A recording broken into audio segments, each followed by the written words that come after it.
बच्चों, कैसे हैं आप लोग। आशा करती हूँ कि आप सभी अच्छे होंगे। बच्चों, शुरू करते हैं आज का अध्याय, साकार स्वप्न अमर ज्योति। तो बच्चों, शरीर का कोई भाग चोटिल हो जाने पर दैनिक कार्यों में क्या परेशानियां होती हैं? शारीरिक रूप से अक्षम बच्चों के लिए हम क्या कर सकते हैं? एक बार इन पर विचार जरूर कीजिएगा। आइए पढ़ते हैं आज का पाठ परिचय। प्रस्तुत पाठ में एक साक्षात्कार के कुछ अंश दिए गए हैं। आओ आगे बढ़ते हैं। साक्षात्कार का मतलब होता है इंटरव्यू। पंथ का विस्तार मुझको टेरता है, मुश्किलें कितनी मिले चलता रहूंगा। इस मूल मंत्र के साथ अमर ज्योति संस्था के सदस्य निरंतर आगे बढ़ रहे हैं। शारीरिक अक्षमता को जीतकर समाज में अपना स्थान बनाने की शिक्षा देने वाली इस प्रेरणादायी संस्था की संस्थापिका डॉक्टर उमा तुली से मधुबन प्रतिनिधि की बातचीत के कुछ अंश हैं। तो आइए पढ़ते हैं डॉक्टर उमा तुली और मधुबन प्रतिनिधि के बारे में या उनके बीच में क्या बात हुई। पद्मश्री से सम्मानित डॉक्टर उमा तुली के बारे में सोचते ही आत्मविश्वास से भरा चेहरा और आंखों से टपकते वात्सल्य वाला एक व्यक्तित्व मूर्तिमान हो उठता है। एक साक्षात्कार लेने के लिए उनसे मिलने का अवसर मिला। एक समर्पित कार्यकर्ता और निष्ठावान कुशल प्रशासक का ऐसा समन्वय बहुत कम देखने को मिलता है। जितनी देर तक हम उनके साथ रहे, वे प्रश्नों का उत्तर देने के साथ ही हमारे आतिथ्य के प्रति भी पूर्ण सजग थी। प्रस्तुत है साक्षात्कार के प्रमुख अंश। तो आइए पढ़ते हैं मधुबन और डॉक्टर तुली के बीच क्या बातें हुई। मधुबन: उमा जी, आपको अमर ज्योति संस्था आरंभ करने का विचार कैसे आया? डॉक्टर तुली: सन 1962 में मेरे भाई का मोटरसाइकिल पर जाते हुए ट्रक के साथ एक्सीडेंट हुआ और उसका एक पैर काटना पड़ा। उस समय उसकी उम्र 22 साल थी। वह अपनी पढ़ाई खत्म करके इलेक्ट्रिकल इंजीनियरिंग बन चुका था। मैंने भी कॉलेज में पढ़ना शुरू कर दिया था। भारत चीन युद्ध के दौरान बहुत से लोग और सैनिक घायल हुए। उनके उपचार और पुनर्वास की सुविधाओं का अभाव था। मैंने कई शहरों में पुनर्वास केंद्र देखे और विकलांगों के प्रति लोगों के अजीब दृष्टिकोण को समझा। उसी समय मन में यह विचार आया कि अपने देश के परिस्थितियों के अनुकूल ऐसी संस्था आरंभ की जाए जहां विकलांग व्यक्तियों को एक ही स्थान पर समेकित शिक्षा, स्वास्थ्य, चिकित्सा एवं व्यावसायिक प्रशिक्षण की सुविधाएं प्रदान की जा सके, ताकि ऐसे लोगों को आगे चलकर रोजगार पाने में कोई दिक्कत न उठानी पड़े। इस विषय पर विचार मंथन चलता रहा।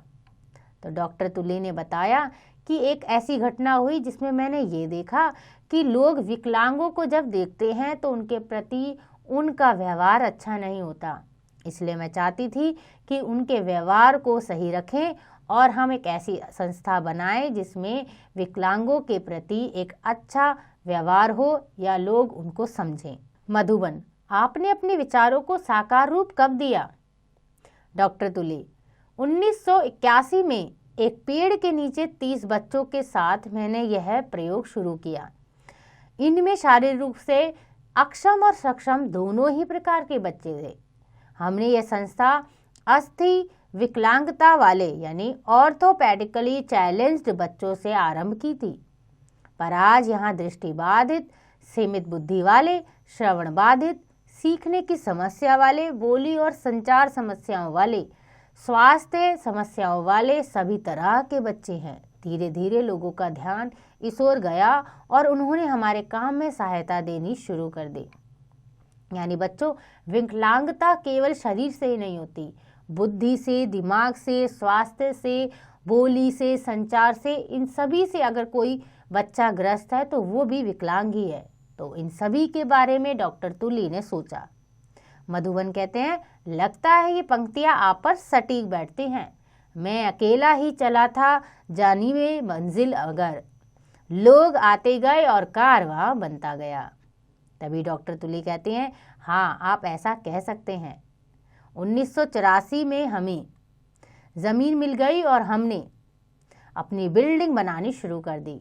धीरे धीरे काम होता रहा और आज एक प्रतिष्ठित आत्मनिर्भर संस्था के रूप में अमर ज्योति आपके सामने है।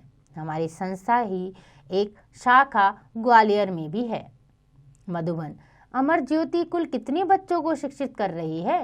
डॉक्टर तुली, दिल्ली में 450 और ग्वालियर में 250 छात्र हमसे जुड़े हैं। हमारे कार्यकर्ता समाज के निचले वर्ग के लोगों से संपर्क करते हैं, उन्हें अपनी संस्था के बारे में बताते हैं और प्रेरित करते हैं कि वे बच्चों की शिक्षा प्राप्त करने के लिए यहाँ भेजें। मधुबन, आपके विद्यालय में बच्चों को मुख्य धारा यानी मेन स्ट्रीम के साथ जुड़ने में तो कोई परेशानी तो नहीं होती? डॉक्टर तुली, यहाँ सामान्य बच्चे भी पढ़ते हैं। उनके साथ रहकर विशेष बच्चे भी यह सीख जाते हैं कि समाज में अपने आप को कैसे स्थापित करना है। आत्मनिर्भरता सीख चुके ये बच्चे किसी पर बोझ नहीं बनते। मधुबन, क्या उन्हें व्यावसायिक शिक्षा भी दी जाती है? डॉक्टर तुली, यहाँ computer training, e learning, spoken English, fashion designing, गहने बनाना, बेकरी, बिजली का काम, जूट बैग बनाना जैसे कार्य सिखाए जाते हैं ताकि वे आत्मनिर्भर बन सके। मधुबन, इस संस्था के संचालन में कुछ कठिनाइयां तो अवश्य आती होंगी। डॉक्टर तुली कहती हैं, बच्चों को यहाँ भेजने के लिए लोगों को समझना पड़ता है। ग्वालियर की शाखा में हमने पाया कि माता पिता आसानी से बच्चों को स्कूल भेजने के लिए तैयार नहीं होते, पर इन 20 वर्षों में हमारे प्रयत्नों से बहुत सी कठिनाइयां दूर हो गई हैं। हम निरंतर अभिभावकों से संपर्क बनाए रखते हैं और एक टीम के रूप में काम करते हैं। मधुबन, शिक्षकों को इस तरह के बच्चों को पढ़ाने में कोई कठिनाई नहीं होती? डॉक्टर तुली, शिक्षकों को इसका प्रशिक्षण दिया जाता है।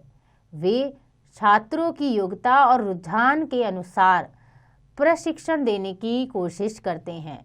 शिक्षक उनके माता पिता को भी यह बताते हैं कि वे बच्चे अपने बच्चों के साथ कैसा व्यवहार करें।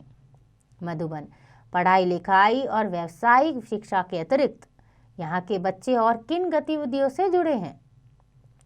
डॉक्टर तुली, हमारे बच्चे सांस्कृतिक कार्यक्रमों और खेलकूद में बढ़ चढ़कर भाग लेते हैं। शहर के कई उत्सवों में इन बच्चों की पूरी भागीदारी होती है।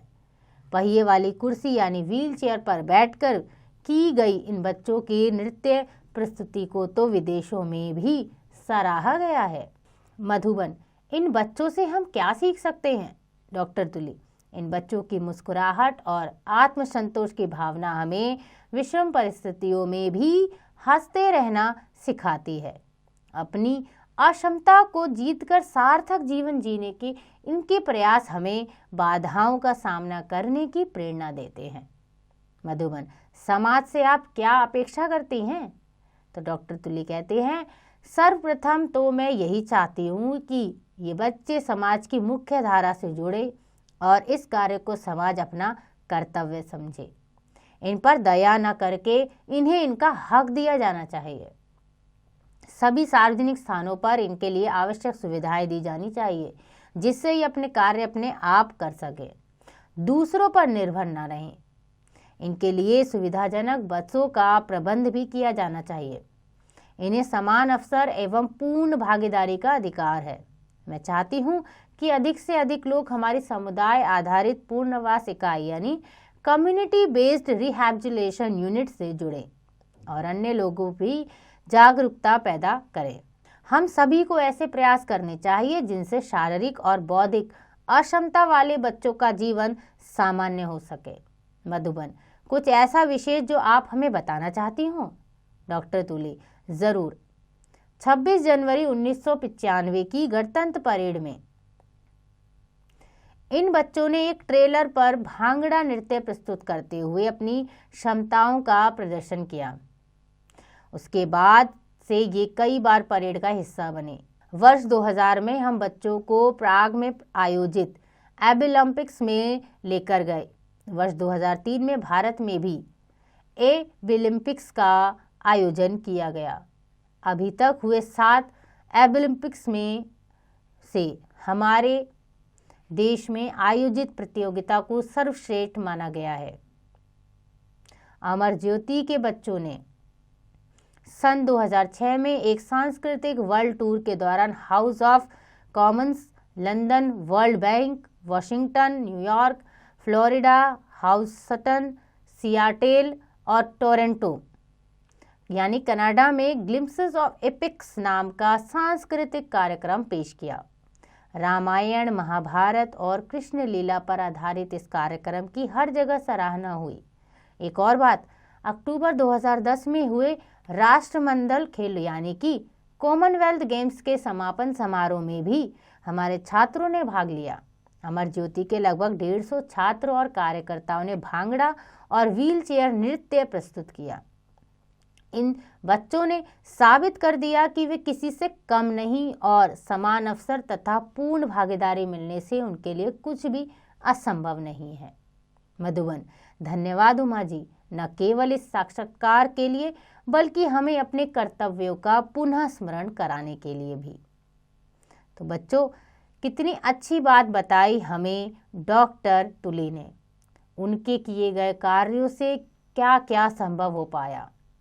आजकल हम जो विकलांग बच्चे होते हैं उनके प्रति अच्छा व्यवहार नहीं करते, लेकिन हमें ऐसा नहीं करना है क्योंकि ये बच्चे भी आत्मनिर्भर हैं और ये अपने कार्य खुद करना जानते हैं।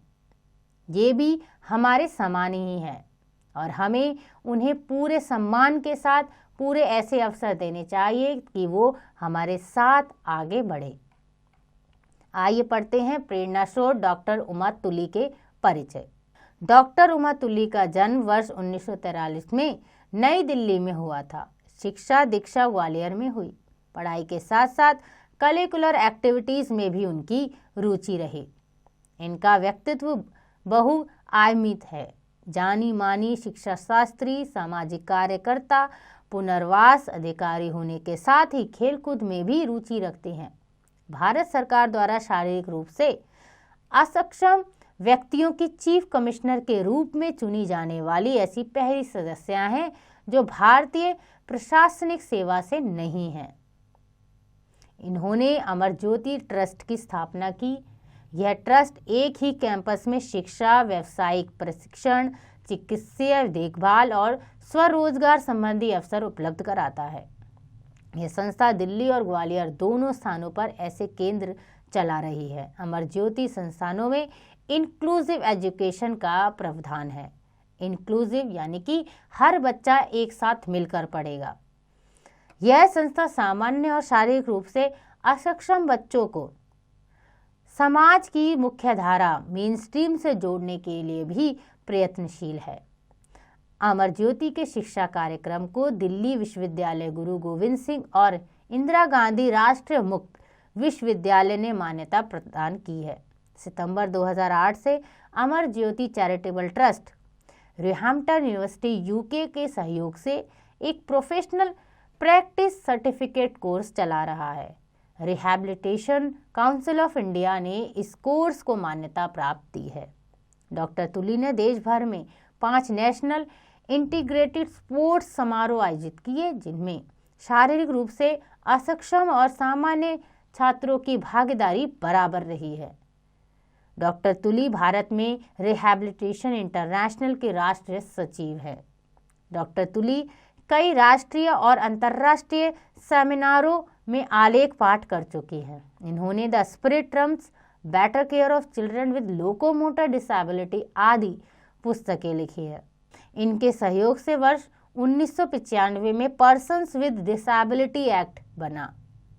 उसी वर्ष 26 जनवरी की परेड में शारीरिक रूप से असक्षम बच्चों की पहली बार भागीदारी का श्रेय भी उमा जी को ही जाता है। हाल ही में इन्हें education commission rehabilitation international USA का चेयरपर्सन चुना गया है। इसके अतिरिक्त बहुचर्चित कार्यक्रम सत्यमेव जयते भाग 6 में प्रसिद्ध अभिनेता आमिर खान ने डॉक्टर तुली के प्रयास की सराहना की और सारे भारत में इस प्रकार के मेन स्ट्रीमिंग स्कूल खोलने की इच्छा जताई। इस प्रकार की शूटिंग के दौरान आमिर खान ने अमर ज्योति के बच्चों के साथ पूरा दिन बिताया और विकलांग बच्चों की कठिनाइयों को नज़दीक से देखा और समझा। तो बच्चों, ये था परिचय डॉक्टर उमा तुली का। आशा करती हूँ कि आपको यह अध्याय समझ आ गया होगा। इसका अभ्यास आप स्वयं कीजिएगा।